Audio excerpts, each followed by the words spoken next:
পশ্চিমবঙ্গ বিধানসভা নির্বাচনে কোনো খামতি রাখতে চাইছে না নির্বাচন কমিশন।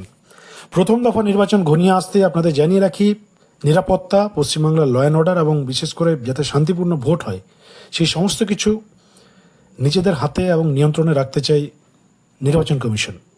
আর সেই জন্য একাধিক জেলাকে অতি সংবেদনশীল হিসেবে চিহ্নিত করে বিশেষ নজরদারির আওতায় আনা হয়েছে।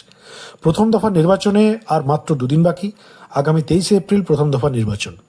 বন্ধুরা, যে খবর আমরা নিয়ে এসেছি আজকে, প্রথম দফার জন্য নির্বাচন কমিশন রাজ্যের কয়েকটি জেলাকে বিশেষ পর্যবেক্ষণে রেখেছে, অর্থাৎ ভেরি সেন্সিটিভ যে জেলা পশ্চিম মেদিনীপুর, মালদহ, মুর্শিদাবাদ, বীরভূম, পশ্চিম বর্ধমান, উত্তর দিনাজপুর, জলপাইগুড়ি এবং পুরুলিয়া, এই 8টি জেলাকে অতি সংবেদনশীল হিসেবে চিহ্নিত করা হয়েছে। নির্বাচনে যে কোনো মুহূর্তে চিকিৎসা সংক্রান্ত জরুরি পরিস্থিতি তৈরি হতে পারে। বিশেষত দুর্গম এলাকা থেকে দ্রুত হাসপাতালে পৌঁছে দেওয়া বা প্রয়োজনে এয়ারলিফটের সুবিধা রাখতে কমিশন বিশেষ ব্যবস্থা নিয়েছে। এমনকি 2টি হেলিকপ্টার বা এয়ার অ্যাম্বুলেন্সের ব্যবস্থা রাখা হচ্ছে। আর ইতিমধ্যেই 1টি এয়ার অ্যাম্বুলেন্স রাজ্যে পৌঁছে গিয়েছে। কমিশনের ঘোষণা অনুযায়ী আগামী মঙ্গলবার বায়ুসেনার আরও 1টি এয়ার অ্যাম্বুলেন্স এসে পৌঁছাবে। আর প্রতিটি হেলিকপ্টারে প্রায় 15 জন যাত্রী বহন করার সক্ষমতা থাকবে। নির্বাচনের নিরাপত্তা আরও জোরদার করতে প্রযুক্তির ব্যবহারও জোর দিচ্ছে কমিশন।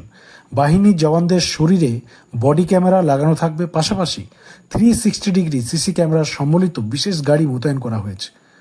এই গাড়ি থেকে পাওয়া লাইভ ফুটেজ সরাসরি কমিশনের মনিটরিং সেলে পৌঁছাবে। ফলে যে কোনো ঘটনার উপর তাৎক্ষণিক নজরদারি সম্ভব হবে। সরু রাস্তায় দ্রুত পৌঁছাতে বাইকের টহলদারির উপরও জোর দেওয়া হচ্ছে।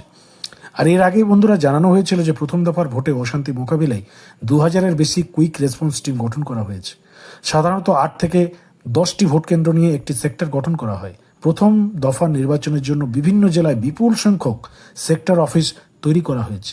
এর মধ্যে পূর্ব মেদিনীপুরে 430টি, পশ্চিম মেদিনীপুরে 380, বাঁকুড়ায় 380, মুর্শিদাবাদ পুলিশ জেলায় 393টি, মালদহে 221টি সেক্টর অফিস গড়ে তোলা হয়েছে। প্রথম দফার ভোটকে ঘিরে প্রশাসনিক প্রস্তুতি যে চূড়ান্ত পর্যায়ে পৌঁছেছে সেটা একদম স্পষ্ট।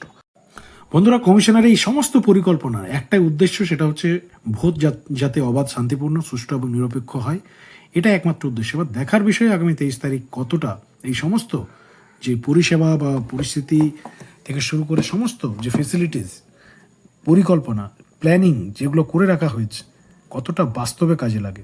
আমাদের নজর থাকবে সেই খবরে, এবং এই রিলেটেড আরও বিস্তারিত প্রতিবেদন আসছে আমাদের চ্যানেলে। তাই নেক্সট আপডেট দেখার জন্য অবশ্যই চ্যানেলটিকে সাবস্ক্রাইব করে রাখুন।